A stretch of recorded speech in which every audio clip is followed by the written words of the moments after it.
Udahlah termol, cepet tobat. Ini foto Hari Mulyono tahun 86-87 bersama istri dan anaknya yang diklaim sama Jokowi yang ada di ijazah UGM ini sebagai Jokowi.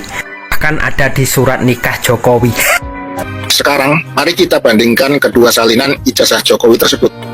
Di mana pada salinan ijazah yang digunakan pada tahun 2014 sangat tidak presisi dengan bentuk fisik ijazah pada umumnya.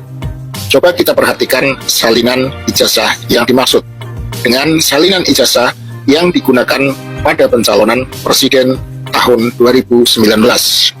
Jika kedua salinan ijazah tersebut merupakan hasil fotokopi dari fisik ijazah yang sama, maka semestinya kedua hasil salinan itu akan identik atau sama persis dengan fisik ijazah yang menjadi master saat dilakukan proses fotokopi. Tetapi pada kenyataannya, kedua salinan ijazah tersebut sangat berbeda antara satu dengan lainnya. Coba perhatikan tanda merah yang saya letakkan pada salinan ijazah tersebut, yaitu pada bagian nomor register yang ada pada sudut kanan atas ijazah. Jaraknya sangat tidak proporsional untuk sebuah ijazah. Hal ini menimbulkan sinyalemen bahwa kedua salinan ijazah tersebut tidak berasal dari satu master fisik ijazah yang sama. Kemudian timbul pernyataan baru yang mengguncang jagat maya. Ijazah Jokowi diyakini meminjam kepada Hari Mulyono, ipar Jokowi yang saat ini sudah tiada. Jika ingin membuktikan kebenarannya, maka anak almarhum Hari bisa didatangkan untuk memberi kesaksian. Ini bukan tidak mungkin, ini bisa saja terjadi. Karena ya penasaran, Profesor Sofian pun juga sempat menanyakan langsung kepada pihak UGM perihal skripsi Jokowi yang beredar. Dengan tidak adanya skripsi yang disahkan, Profesor Sofian memastikan maka Jokowi tidak mungkin memiliki ijazah S1. Di sisi lain, Profesor Sofian juga mendengar rumor bahwa Jokowi pernah meminjam ijazah Hari Mulyono untuk kepentingan tertentu.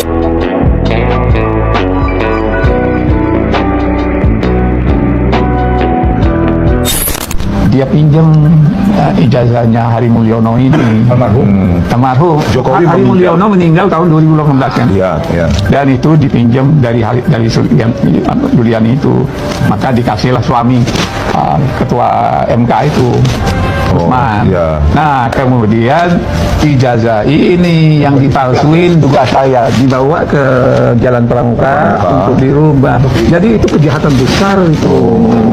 Hakim nanti harus membuktikan ijazah itu asli atau tidak. Tidak boleh bicara identik. Asli atau tidak? Mana aslinya? Karena apa?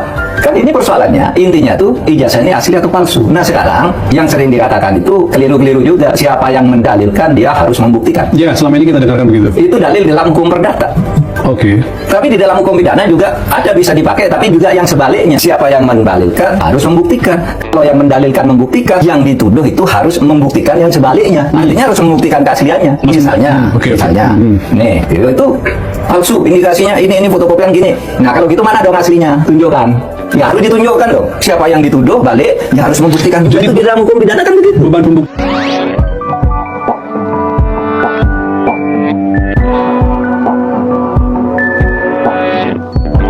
Isu ijazah Presiden ke-7 RI Jokowi Widodo sejatinya bukan sekadar kontroversi administratif. Ia telah berubah menjadi ujian etik kekuasaan, ujian keberanian negara menghadapi kebenaran, dan ujian apakah hukum benar-benar berdiri di atas semua warga negara tanpa kecuali. Hari-hari ini, publik kembali diguncang oleh satu nama yang selama ini berada di pinggir cerita, Hari Mulyono. Nama itu mencuat setelah pernyataan mantan Rektor UGM, Sofian Effendi, yang menyebut bahwa ijazah yang digunakan Jokowi diduga bukan miliknya sendiri, melainkan terkait dengan data akademik milik Hari Mulyono, ipar Jokowi, rekan seangkatan di Fakultas Kehutanan Universitas Gadjah Mada. Pernyataan ini bukan tuduhan ringan, ia mengguncang jantung Republik. Siapa Hari Mulyono dalam cerita ini? Mulyono Irlambang memiliki seorang putra bernama Hari Mulyono. Sedangkan Heru Purnomo, adiknya, memiliki seorang putri bernama Hidayati dari pernikahannya dengan Sujiatmi alias Jinem. Karena kecintaan terhadap saudara sepupunya, maka Hari Mulyono menikahi adik sepupunya Hidayati. Inilah pasangan Heru Purnomo dengan Cinem. Saat Cinem ditinggal oleh suaminya Heru Purnomo dikarenakan harus menjalani hukuman di Nusa Kambangan terkait peristiwa G30S PKI, Cinem dinikahi oleh kakak iparnya, seorang jejaka lapuk bernama Wijiatno, yang merupakan sopir pribadi tokoh PKI Aidit.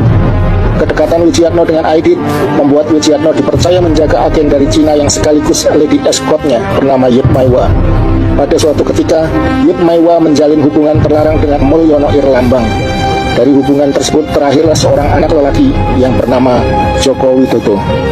Karena kondisi politik yang tidak menentu saat itu, maka Yip Maiwa sebagai agen dari Partai Komunis Cina harus meninggalkan Indonesia setelah berjasa menyerahkan Aidit kepada rezim Soeharto. Di sisi lain, setelah bebas dari penjara, Heru Purnomo pulang ke Karanganyar dan menikah dengan Eni binti Sumarto. Sumarto adalah kakak sulung Cinem yang juga merupakan anggota Partai Komunis Indonesia. Joko Widodo kecil akhirnya dirawat dan dibesarkan oleh Cinem yang merupakan istri dari pamannya, sampai kemudian dia beranjak dewasa. Lalu bagaimana menurut pendapat kalian tentang silsilah Joko Widodo yang disampaikan oleh Bambang Tri di dalam buku investigasi jurnalistiknya yang berjudul Jokowi Undercover 2 ini? Karena sampai saat ini Oke teman-teman, kembali lagi bersama saya di channel ini. Teman-teman pastikan sudah melihat cuplikan video di atas, bahwasanya gimana kalau pelongo-pelongo sekolah aja nggak lulus ya, sedangkan masih SMP aja udah kena tangkap kasus narkoba. Nah, jujur saja ya, saya tidak berela pajak yang aku bayar tiap tahun ya untuk bayar gaji pejabat yang tidak berkualitas. Nah, beginilah wapres hasil karbitanan pelango-pelango Gibran, mana ngerti, nggak usah dinasehati ya, percuma. Nah, pemimpin anak muda nggak punya ijazah yang nyarlin ya, kerjanya bapaknya hancur bangsa ini. Nah, sudah tinggal nunggu rakyat bergerak ya lawan kezaliman dalam NKRI. Nah, lihat matanya Gibran kayak kurang tidur atau kebanyakan lembur. Ya, kita anggap bisa jawab ya, inilah anak yang dicarikan kerjaan dari bapaknya, nyatanya bodoh ya. Jadi teman-teman di sini mending nggak usah nongol ya, bikin orang emosi, jawabannya nggak pernah nyambung saat ditanya. Emang nggak ngaca si Gibran dan si Kesang, kamu kerja dicarikan bapaknya. Nggak punya malu ya Prabowo sebagai presiden maupun sebagai ketum partai Gerindra se-Yogyakarta. Ya, perhatiannya apa yang kau cari dari seorang Gibran? Ya, menyusahkan seluruh rakyat Indonesia ya, dan juga APBN. Nah, wapres nggak tahu malu, belum bisa jadi pemimpin, nggak layak ya. Semua ambisi keluarga Jokowi yang rakus kekuasaan, bapaknya mau bangun dinasti kayak raja ngimpi FI ya. Bencana punya wapres kayak gini, atau biayanya pemilu mahal-mahal hasilnya nol. Ya, Gibran nggak punya ijazah SMA, mau dapat presiden paling ditolak dan nggak ada million on. Pelongo-pelongo ngantuk mazulkan Gibran ya. Jadi teman-teman di sini ke sekolah lewat jembatan kayu harus bayar uang keras.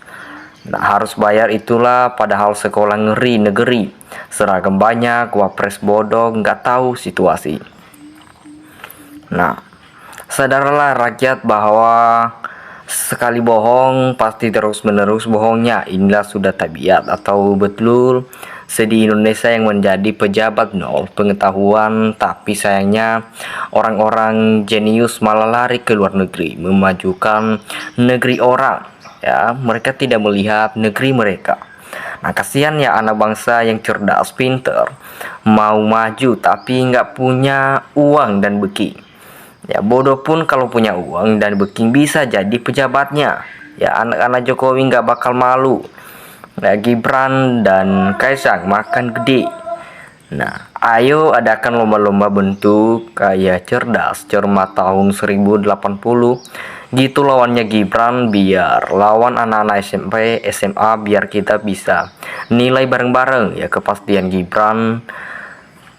Dan usut aja diri keluarga bapak, emak kau masih nggak paham juga mah kelewatan. Nah, bagaimana cara permalukan orang-orang yang tidak tahu apa itu malu? Ya, Indonesia harus cerdas. Jangan pilih pemimpin dari keluarga Jokowi. Itu semua nggak jelas. Ya, pendidikannya besar, bohongnya besar, tipu-tipunya juga besar. Nah, Wapres mah nggak usah ke sekolah, ya. Harus ada yang tanggung jawab. Setuju makzulkanlah sama dengan bapaknya Wapres. Pelengok, cepat-cepat makzulkan Wapres, kayaknya dia itu lagi stres, ya.